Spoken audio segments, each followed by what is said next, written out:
Our thesis basically was, can an organization of any kind create fans in the same way that Harry Potter and the Grateful Dead create fans? And our thesis was, yes, that is possible.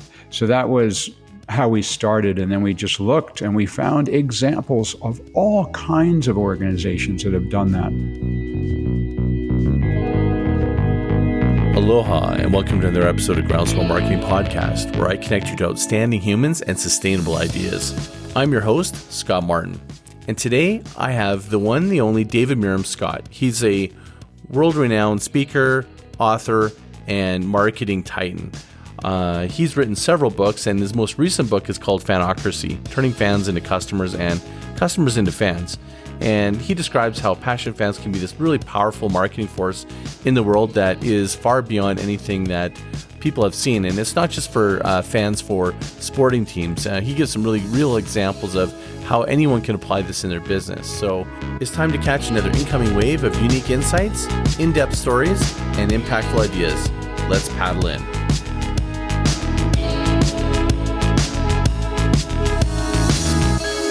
Aloha, David. Welcome to the show. Scott, it's so great to be here. Thanks for having me on. Are you kidding? I've been wanting to get you on for some time. I think you recall I reached out to you in August. It was a while ago. Yeah. And you had this exciting new book that was coming out. So we thought it'd be a good time to have a podcast and talk about your new book. And I believe it's just been out for a week now. It's been out for almost exactly a week. Yeah, absolutely. Do you want to tell us about it? Yeah, it's called Fanocracy, Turning Fans into Customers and Customers into Fans. And the idea of the book is that I think that we have gotten, the era of the 2010s, the last decade, sort of ended on a bit of a downer note because there was so much superficial online communications and polarization and organizations that are doubling down on social channels and sending more and more emails. And the political world in your country and my country and in Europe is just crazy in the online world. And the social media networks themselves are now optimized not for helping us to communicate, but for profit. So I believe the decade we've just started, the decade of the 2020s, is about a true human connection. And as I was thinking about the connections that I have in my life, this is about 5 years ago when I started the research for this book, I was thinking how much I'm a huge fan of live music, and I'm a huge fan of the Grateful Dead. I've been to 790 live concerts in my lifetime. I have a spreadsheet that I list them. And I've been to 75 Grateful Dead concerts. And I was talking to my daughter, Reiko. She's 26 years old now. So when we first started this journey, she would have been 21 or 22. And I said, gosh, it's crazy. All these concerts I go to, and I love it. I love being with my friends. I love being a part of a group of people. And she agreed, and I knew this about her, but she said, I have the same thing going on with Harry Potter. She's watched every movie multiple times, seen it, read every book multiple times, gone to Orlando, Florida to go to the Wizarding World of Harry Potter several times, and she wrote a 90,000-word alternative ending to the Harry Potter series where Draco Malfoy is a spy for the Order of the Phoenix, and put that on a fan fiction site, and it's been downloaded thousands and thousands of times. So we agreed that we have this crazy fandoms that we participate in. So we decided to write this book together. She's a mixed race. My wife's Japanese, and Reiko was born in Tokyo. Mixed race, millennial woman who is now just about to graduate from medical school, and she'll become a doctor. And so she's a perfect co-author for this project. And I think I saw her at Business Master when I first saw you speaking. You guys traveled together, correct? No, that was actually my wife, and she'll love the fact that you thought she was my daughter. Oh, okay. Yeah, so I've been traveling. I travel with my wife at Business Master. That's exactly right.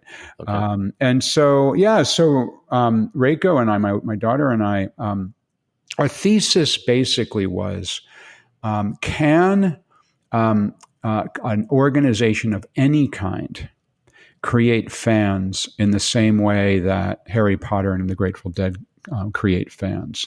And our thesis was, yes, that is possible. So that was how we started. And then we just looked and we found examples of all kinds of organizations that have done that. One of my favorites is Haggerty Insurance. They do classic car auto insurance. And they're in a category that everybody hates. Everybody hates car insurance. It's no fun to buy, and it's even worse if you have to use the product because it means that you've crashed your car. And so I spoke with McKeel Haggerty. He's the CEO of Haggerty Insurance. And he said, David, I can't market this product in the same way that other people market insurance because, number one, I don't want to be the low-cost provider. Number two, I don't want to spend more money on advertising than the other guy. I can't compete with the lizards of the world. And so he specifically set out to develop fans of his insurance company. And they do classic car insurance. So they started going to hundreds of classic car events, and they set up a booth and they provide educational information. They have valuation reports. How much is my car worth? They have a YouTube channel with over 1 million subscribers. They have a drivers club with 650,000 members. So they're doing all this radical stuff that most insurance companies don't do. And what that's doing is building fans.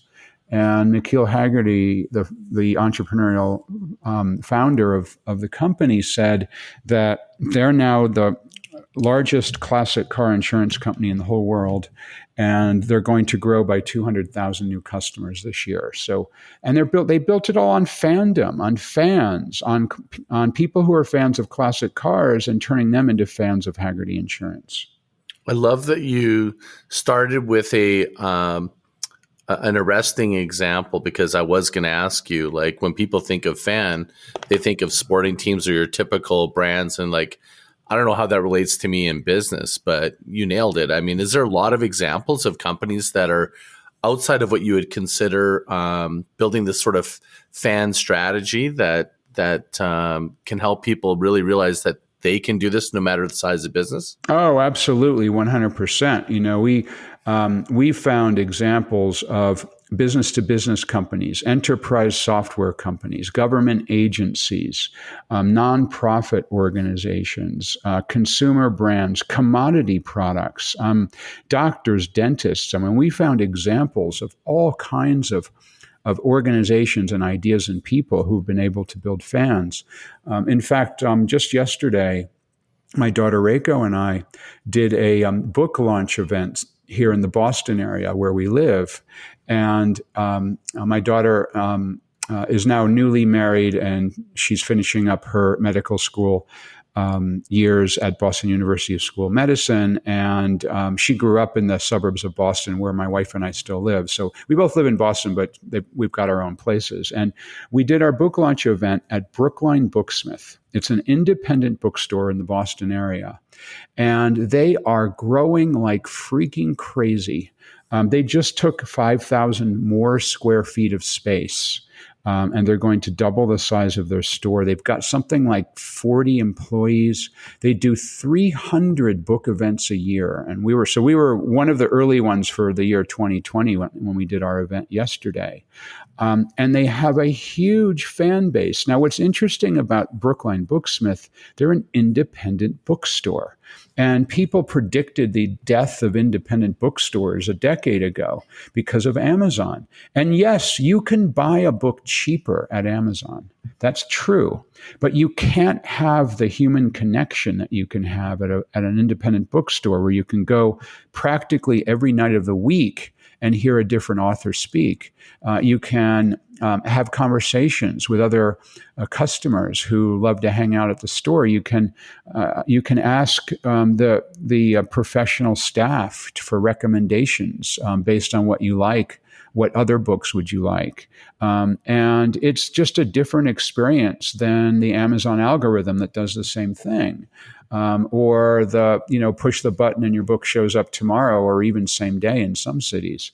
And it's incredibly powerful that, organizations of all kinds are able to create fans in the way that Brookline Booksmith and Haggerty Insurance have. So if you were to break down, like you mentioned, it's something that was really, excuse me, really cool to me, which is the human interaction. I 1,000,000% believe that we're moving back to more human-centric communications. In fact, in the episode 2 with Bruce Castanoff, we have a titled episode called Humans Not Customers, and how that's changing everything. My question to you is human connection at the core one of the elements or principles of building this type of business and following? Oh, absolutely. No question about it. When we were looking at this whole idea of fandom, we wanted to understand what was going on in our brains when we become a fan of something. My daughter did her undergraduate degree at Columbia University in neuroscience. So one of the things that we wanted to do was interview professional neuroscientists to find out what's happening in our brains when we become a fan. And the basic idea that we learned that's so interesting is that our brains are hardwired. It's in our DNA. It's essentially non-negotiable that we want to be a part of a tribe of people. And that goes back tens and tens of thousands of years, because when you're with your tribe of people, you're safe and secure. You're within a group that can protect you. And when you're not within a tribe of people, your own tribe of people, you can feel scared and vulnerable, because your ancient brain says that when I'm with my people, I'm safe. When I'm with other people, it's dangerous, and I might need to fight them. I might need to run away from them. And it's a survival technique. It's actually a survival technique that humans have. And so the idea of being a fan of, in my case, going to Grateful Dead concerts, I've been to 75, and I'm with my tribe of people. I'm with people who I know, people who I trust, people who are part of my community, and I can turn to anybody at one of those shows and have the opportunity to strike up a conversation, even if I've never met them, and we can be instant friends. And so when we spoke with these neuroscientists, they said that's at the core of what's going on here. And you self-select your fandom. Yes, you love the activity, going to a sporting event and rooting on your favorite team, or going snowboarding, or going bird watching, or whatever you love to do. But what you're really doing is you're doing that activity with like-minded people. So what we looked at then was how can we understand even more deeply this idea? And there's a neuroscientist by the name of Edward T. Hall who identified different levels of proximity.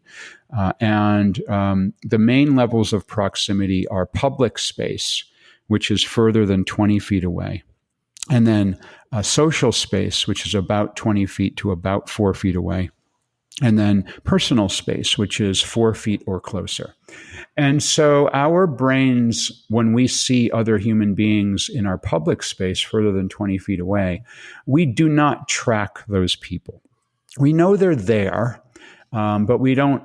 Our brains don't worry about them. But once they get within about 20 feet, our brains do actively, although unconsciously, track the people that are within 20 feet of us. So if you walk into a crowded room, you can't help the fact that you scan that room looking for people to understand, is there potential danger in here? Are there people who are part of my tribe in here? And then within 4 feet is personal space. That's cocktail party distance. When you're having a cocktail with somebody and you're 4 feet away, you're enjoying their company. And the closer you get to somebody, the more powerful the shared emotions. So that if they're part of your tribe, you're at a party and you know that person, then that's a very positive, powerful emotional connection. But if you walk into a crowded elevator, you don't know those people. Almost all of us always feel nervous in a crowded elevator, and it's simply because our ancient brain kicks in and says, danger, danger, these people are not part of your tribe. Now, here's what this means for companies or organizations or people who want to develop fans, the more you can put yourself in close physical proximity with other people and create an environment for, let's say, your employees to interact with your customers or your customers to interact with one another. Those are all incredibly powerful ways to build fans, because you're creating a tribe of like-minded people, and unconsciously as well as a bit consciously, your customers say, "Oh, wow, I feel very comfortable in this group." A typical example might be an organization creates a client conference, 2-day conference at a resort somewhere, guest speakers, cocktail reception, party, a dinner, that sort of thing. That's fabulously powerful as a way to build fans because of those close human connections that are happening there. So that's interesting, because I actually had a different perspective when you said human connection. I was thinking, that makes all perfect sense what you just described. But I was thinking, as a fan, I don't really have a connection with, say, the rock star or the player on the Maple Leafs. So I was trying to figure out what that is. But that makes total sense, because what you're saying is the human connection is really between fan to fan, not necessarily with the brand to fan.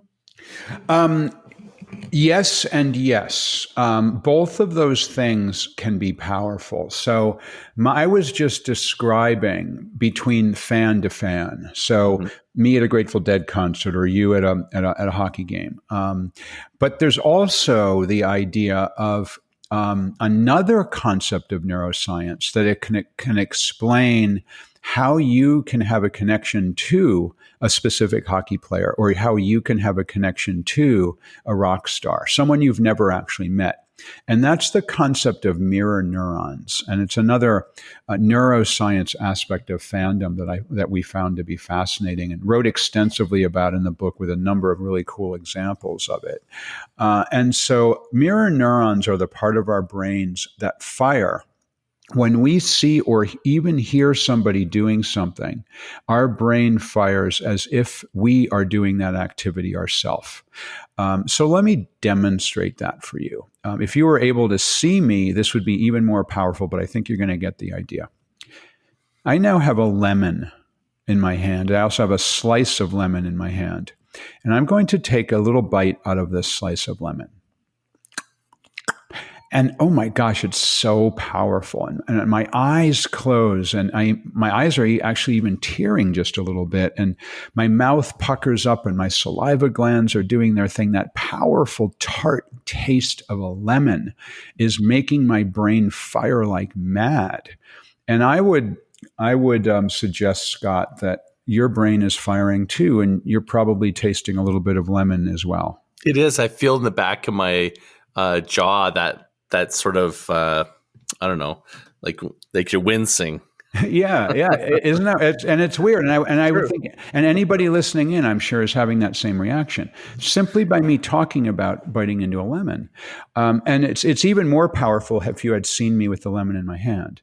And so what this means is that photographs and video of people looking at a camera cropped within about 4 feet, our brains tell us that we are actually in close physical proximity with those people, even though we're not. Our brains tell us that if we see somebody on a photograph or somebody in a video, that you're actually next to that person. This explains why we feel we know movie stars, even though we've never met them, or why you might feel that you have a strong bond to that hockey player or that rock star that you just described, through the power of mirror neurons. Now, this is incredibly important as a tool for growing fans among any organization, any person out there, because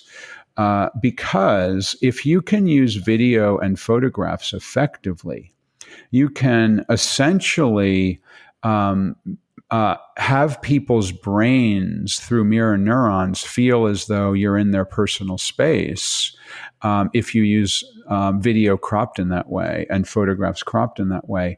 And that can help to build fans.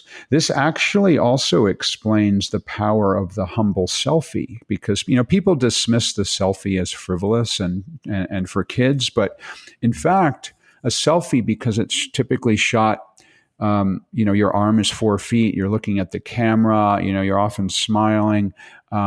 People's brains tell them that you're right next to that person talking to them, even though intellectually that you're not. It's just a photograph. Your brain tells you you're actually next to that person and having a conversation with them. And so the use of this kind of photograph is really powerful. I would contrast that with the way so many companies use stock photos, which everyone knows is not your customer or your employee, and everyone knows that you pulled that photograph out of a catalog. That does not build fans. But photographs of real people in real situations, looking at that camera, that's incredibly powerful stuff. I totally agree. The stock, it's like your brain knows that it's stock footage.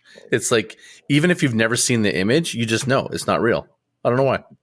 Yeah, no, it's exactly right. And so many companies use it, and it's just not effective. So what you just described there was an ability for any business to create a human connection, create fans, and that intimacy on scale, if you want to call it that, is this idea of being in this close proximity with photos and videos and communicating with your audience. And that's what initiates the relationship? Or is there any sort of stages to go from, hey, I'm paying attention to you, to becoming a fan? Sure. It's familiarity, it's repetition. Those things are all important. It's not like you see somebody once and you become their fan, just like in real, how do you make a friend? How do you begin? You begin a relationship. It's different than if you renew a relationship, and it's very different than if you've been longtime friends with someone over multiple years. So it's just a matter of sticking to it, and it's a long-term initiative to build fans. But it's just a fabulous asset if you can build fans, because as long as you don't do anything to drive them away, as long as you're truthful and honest and transparent and open, they will stick with you for a long time, and they'll spread the word for you. It's incredibly powerful. But it's not like you shoot an email and get a sale tomorrow. It's not a transactional approach. Growing fans is a long-term play. How is it different than having loyal customers? Because in my mind, a fan is somebody like, for example, the Toronto Maple Leafs. They're a Canadian team that has rabid fans. They're loyal to no end, but yet they never seem to get to the Stanley Cup. But they'll follow them religiously no matter what. And when you say fan, I think of this person that's sort of like, it doesn't matter what the team does, they're just in it. And when you think of a business, I feel like a business can't do that. You can't fail to deliver and create fans. So what's the difference, or how would you differentiate how you go from a loyal customer to a fan? I think that the idea of how you go from a loyal customer to a fan is a fan becomes somebody who's part of a tribe of people. And so, you can be a loyal customer of a product or service, but then as soon as you self-identify as someone who's part of that tribe, you become a fan. So let me talk a little bit about a company that I've been on the board of advisors of since 2007. The company is called HubSpot. They're a marketing and sales and customer support software company, and they serve typically small and medium-sized businesses, although they do have some large companies as their clients. They started out and have focused so much on creating incredibly valuable content. They have videos, they have photographs on their website. They have an annual conference, and I've spoken at it every year. But when it started, I think there were only 400 people who came, and in 2019, I think there were 26,000 people who came. So they've also got HubSpot Academy, and HubSpot Academy provides free courses that are helpful to people who are doing marketing and sales, that they don't have to be a HubSpot customer to go to HubSpot Academy and use the courses. So what they've done is they've transformed their company from being just a company that creates products and has a transactional nature and customers that might even be loyal, to a company that has a massive number of fans. Those fans are fans because they love the online content, or they're fans because they love HubSpot Academy and the courses that they offer, or they're fans because they love to interact at the HubSpot Inbound conference. There's one other thing that immediately comes to mind. They have something called HubSpot user groups that are groups that have sprung up independently of HubSpot all over the world. And HubSpot will help sponsor HubSpot user groups, but they're a groundswell of people who just curate those user groups in these cities, independent of HubSpot. So all of those things are elements of fandom. That conference that 26,000 people go to. And many people tell me they actually pay their own way. Their company doesn't pay for them to go to the conference. They want to be there so much that they'll pay their own way. Or those HubSpot user groups, or the people who dig the online stuff. Interesting. This is really cool. So, because my book, Groundswell Marketing, and I've really been studying how to create momentum in a business. And what you're describing is the science and thinking around these tribes of individuals that they're beyond necessarily the company, HubSpot. They're really engaged because of each other. So, this sort of reminds me of, I just did a recording with Dean Graziosi, and they're launching with Tony Robbins. They've already launched at this Masterminds training platform, and just the rise of masterminds.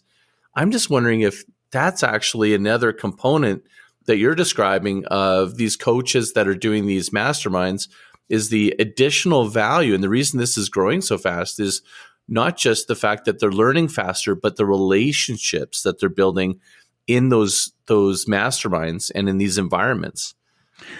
Sure. I think that those relationships are really important, but there's lots of other elements of fandom. We've sort of been focused about one aspect, and we've got 10 different aspects in the book, Fanocracy.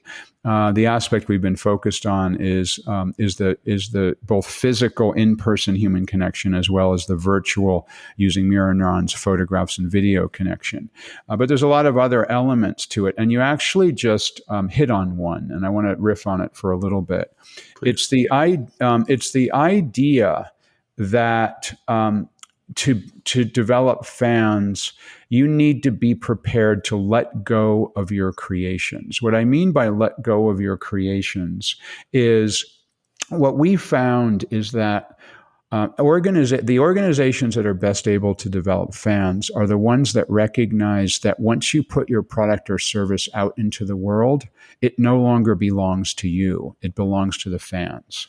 And so when you described, for example, the Tony Robbins coaches, or when I talked about these HubSpot user groups, they're happening away from Tony Robbins. I mean, they're happening away from HubSpot. And so Tony and HubSpot need to be prepared that people aren't going to be using the same language that the originator uses. You can't say exactly the same way Tony Robbins says it when you're a Tony Robbins coach. And you can't describe a HubSpot product in exactly the way that a HubSpot employee would do so if you're a customer of HubSpot. Yet there are some organizations that try to do that. One that comes to mind is Adobe. They have a bunch of different software products, one of them being Photoshop. And my daughter, Reiko, my co-author in the book, Fanocracy, Reiko loves to create art using Photoshop. And she's active in a bunch of different places where people discuss the art and that they make in Photoshop and different techniques and so on. And they laugh at Adobe because they try to control the way that people talk about Photoshop. They say you cannot use Photoshop as a verb. It is incorrect to say that you photoshopped something. You must say that you manipulated something using Adobe, trademark circle R, Photoshop, trademark circle R software. And so they appear to be unwilling to let the fans take over and talk about and use their products and services in the way that they see fit. And rather, they're trying to control the way that people are using their products and services. I'll contrast that with another company, iRobot. They're the creator of the Roomba vacuum cleaner, the robotic vacuum cleaner. And there's a number of YouTube videos that are out there with tens of millions of views of people putting their pets, their dogs and cats, onto a Roomba and having the animals cruise around on the Roomba. And so it's an alternative use of the product. And what they could have done is taken all those YouTube videos down and said, this is not an approved use of our product. You know, it's a vacuum cleaner. It's not a thing for your animal to ride on. But instead, they let it go. You know, they let go of their creation. They let the fans take over and transform it into something else. So you alluded to some of these other principles or aspects. Could you share with us a few more of those? Yeah. So another one that I think is really important, the chapter title is Give More Than You Have to. It's the idea that the idea of free, something free with absolutely no expectation of anything in return is an incredibly powerful way to build fans. So this idea actually came because the Grateful Dead, my favorite band, has for many years allowed fans to record their concerts. And that's really a unique thing in the world of music, because on most concert tickets, it says no recording allowed, no video, no audio recording, no photographs even. And the Grateful Dead says, sure, why not? They said, starting in the 1970s, if you want to record our shows, you know, come on in. And people could even bring professional level recording gear. They gave you the seat right behind the mixing board, which is the best place for sound quality. And originally it was cassette tapes, and later on it became MP3 files that people traded. The only rule the Grateful Dead had is that you can't sell that music, but you can give it away or trade it. And so the trading of tapes, of which I did when I was in high school in the early 80s, late 1970s, the trading of tapes was a social network before Mark Zuckerberg was even born. It was people coming together around this content. Another example is both good and bad are people who write things like white papers or ebooks or other types of content on the web, because there's a ton of companies that use coercion. They're not actually providing free content. They're providing content only in exchange for an email address or another, for registration. That's not free content. That is not a way to build fans. It might build your email list, but it's not building fans. The way that you build fans is you create the content and make it completely and totally free with no registration required at all, because we humans are hardwired to appreciate a gift that has no expectation of anything in return. But as soon as we feel like there's an expectation of something in return, it's no longer a gift. And a white paper that you have to fill out an email form sets up an adversarial relationship before you've even had a chance to meet a potential customer. Very interesting.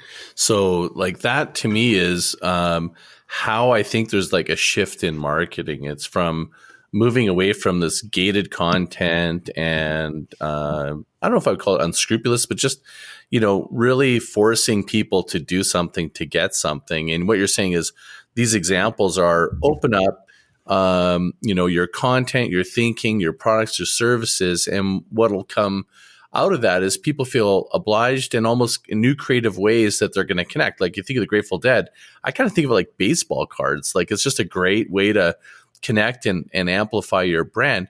Is there other examples that somebody could almost like, in the ones you just described, someone else, it feels like someone else came up with it. Is there a way that you can manufacture it to kind of like almost like position your business to create fans? Like, almost architecting an environment so people do want to share and recreate like you described? Absolutely. You can follow the steps that we've identified to create fans. There's no question about it.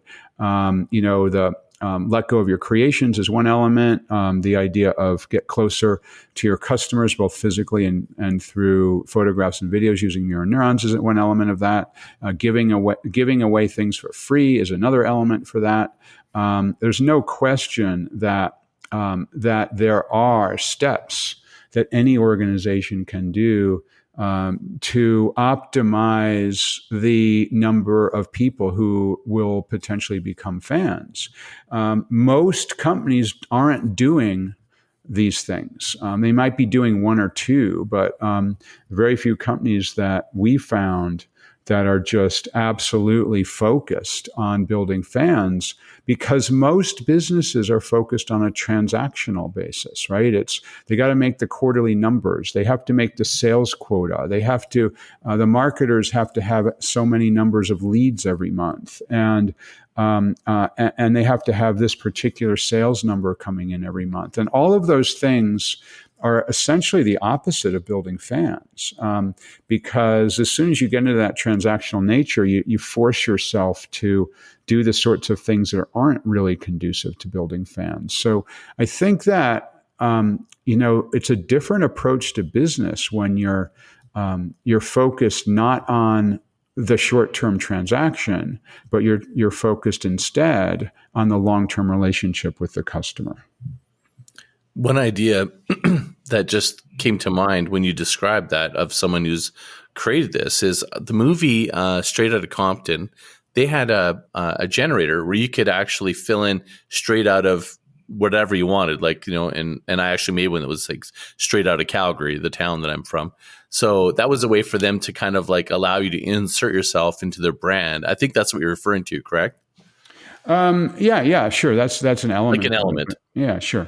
Absolutely.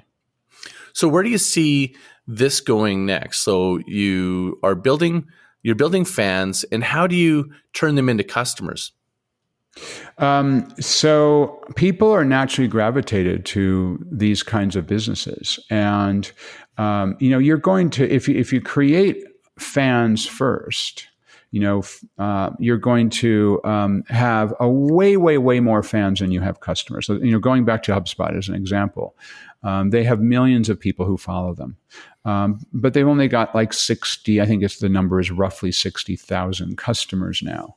And so the idea is, as people are your fan and they've got millions, some of those people will naturally at some point be ready to buy.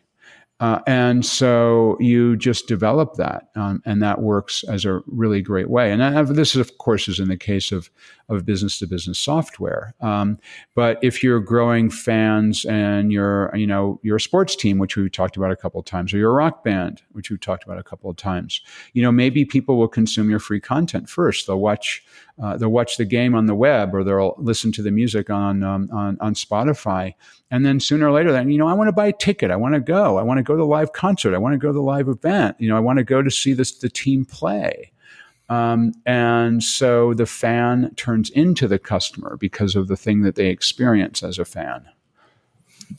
What also makes me think of that model is crowdfunding. So you see crowdfunding creating demand for, like, say, a movie or a product. So is that another example of someone building fans in front of it could be the customer? Yeah, sure. That could be another example. Yeah, absolutely. So in your book, you're talking about customer or fans into customers. What are some of the key elements to help our listeners kind of get their head around what are the steps that they would need to do if they've done all these things? They've got free content, they've got a following, they got people bubbling. How do you actually make the transition without being like going, oh, hey, now we need to make you a customer? Is it just a natural migration, or?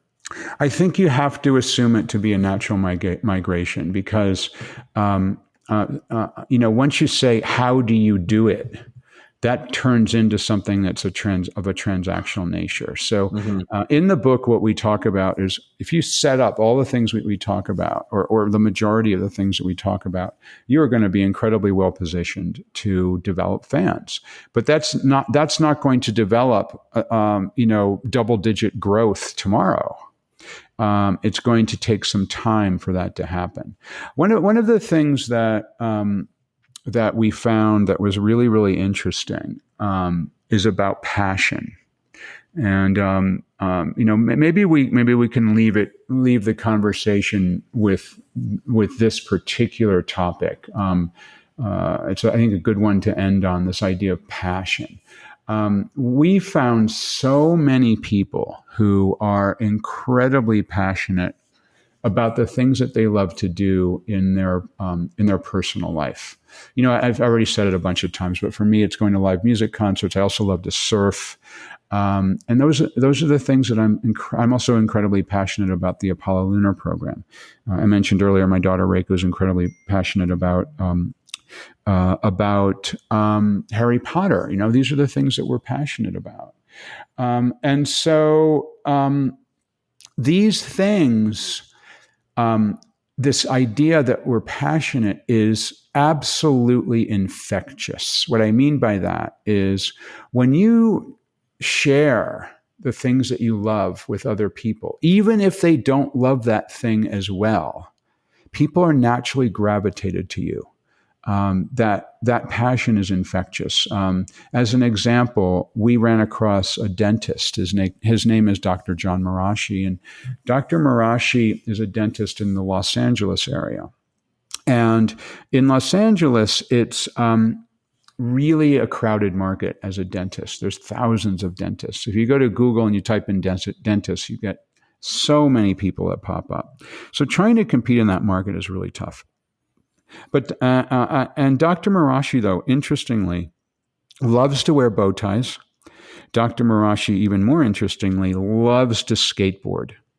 And in his practice, he has skateboards on the wall. He'll even sometimes skateboard from one examination room in his practice to another examination room. He has a fabulous Instagram where there's photographs of him and even some videos of him skateboarding. And sometimes he's skateboarding with a bow tie on. And yes, he also occasionally has the ubiquitous dentist dirty teeth and clean teeth before and after shot that everybody has. But he's the unique dentist that's sharing his passions with the world. He also happens to have some photographs of his young family. Now, I'm not saying that everyone has to have photos of their family. That's not what I'm saying. But if you choose to, you put yourself out there. You show what you're passionate about, your family and skateboarding and bow ties, in the case of Dr. Marashi, that people are naturally gravitated to you in a way that a typical dentist, in this case, they're not they don't gravitate to. So, virtually every marketplace where there's competition, if one organization stands out through this passion that they have, a passion for life, a passion for the markets they serve, a passion for the people they serve, that's incredibly infectious. And that's another way to build fans, but it's also a prescription for how to hire the right kind of employees. We had one person who told us that they absolutely believe in this idea of hiring passionate people, and those passionate people then become fabulous employees because they serve as brand ambassadors because of that passion. She told me that when she does an in-person interview, she asks a number of questions, but the most important question she asks is, if you are in a room with 2,000 people, what could you confidently say you are the best at? And the answer to that question doesn't matter what they say, but she's looking for what is this person passionate about? Are they able to articulate that? Do their eyes light up? Do they get excited when they talk about that? Because that's the sort of person that's most likely to be able to show passion for the company that she has. It's a company that makes speakerphone software. And so this idea of passion is something I think that sort of it is an overarching theme in fandom. Is we're passionate about things, and then you also want people who are passionate about the companies that they work for, or the companies that they founded, or the business that they do, and because that's infectious. It's way different than just a transactional approach. And so, are you saying that also, if I'm looking for dentists and I'm not really into skateboarding, it doesn't matter. It just demonstrates that there's a level of passion that creates a connection because you can appreciate they have a passion for something? Exactly right. That's exactly right. It's everybody else looks the same. This guy is the guy who loves to skateboard. And you don't have to be a skateboarder to appreciate that, because that passion is infectious. And you're like, tell me about your dentist. Oh, he's this crazy guy who loves to skateboard and he wears bow ties all the time. Yeah, I'm drawn to that. And many people are drawn to that, and there are other people who aren't, they want to see that you went to the right dental school and you've got a certificate on the wall. Sure, that may not appeal to every single person, but it is a fabulous way to grow fans. And he told me that he grew his business by 30% last year just through his Instagram channel, because people are gravitated to those images of him skateboarding and wearing bow ties. Well, I think that is one of the biggest takeaways for me, because I think that a lot of people listening to that maybe withhold infusing some of their passion in their business because they're worried somehow it's going to alienate customers that don't share that passion. And I think what I heard, that it actually attracts. It absolutely does. And, there's so many people we spoke with who, they say, oh, I don't want to do that. I've got my LinkedIn, which is my business life, and I've got my personal life, and they never mix. But I think when you mix it, there's tons of evidence as we were doing this research. When you mix it, that passion becomes infectious. People love it. In my case, I always talk about the Grateful Dead. I talk frequently about surfing. Many people know the things I love, and they know that about me, and it makes me different. It makes me stand out. I love live music. People are constantly saying, people I've never met who just read one of my books or something, they'll reach out and say, hey, I went to this really cool live show. Have you ever seen this band? Or if I'm in a town giving a speech, people will say, hey, I heard there's a great show tonight. Do you want to go with me? And just because they happen to know that's what I do. And that is really, really powerful stuff that all of us can develop.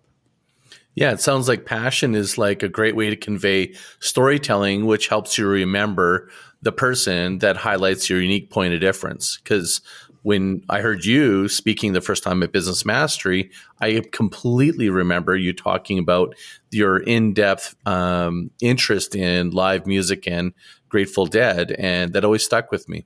Yes, and that's exactly right. And it doesn't matter what you're into, but people love it. Love it. And, one thing you and I share of passion is surfing. Yes. And I myself have something similar where one of my passions was sharing surf art, and I've got the world's largest community around surf art. Wow. Cool. And I just promote it for free. I don't make any money from it. And I did it just because I wanted to share. I loved looking at it, and I was like, well, why don't I just make a Facebook group around it? And now it's taken off. And, for me, it's like something I really enjoy. I don't do it for any money, but I've just kind of blended into my marketing just because it's part of Groundswell. And that's exactly what I'm talking about. You've nailed it. And that makes you a more interesting person. That makes people more attracted to you, even if they aren't surfers and even if they aren't into surf art. Well, everybody's into art, so I feel like there's a connection. Yeah. Well, maybe not everybody. There you go. Yeah. Okay, well, go ahead. I was just going to say, you and I have to deal with living in cold weather climates and loving surfing, which is always a challenge. It is, I'm not joking, it is minus 38 with wind chill going colder in Calgary right now. It's God. So cold. Get me to a beach where I can paddle out with just my shorts now. I know, right? I'm with you. I'm with you. Well, you and I are going to see each other soon enough in Palm Beach, Florida in about a week.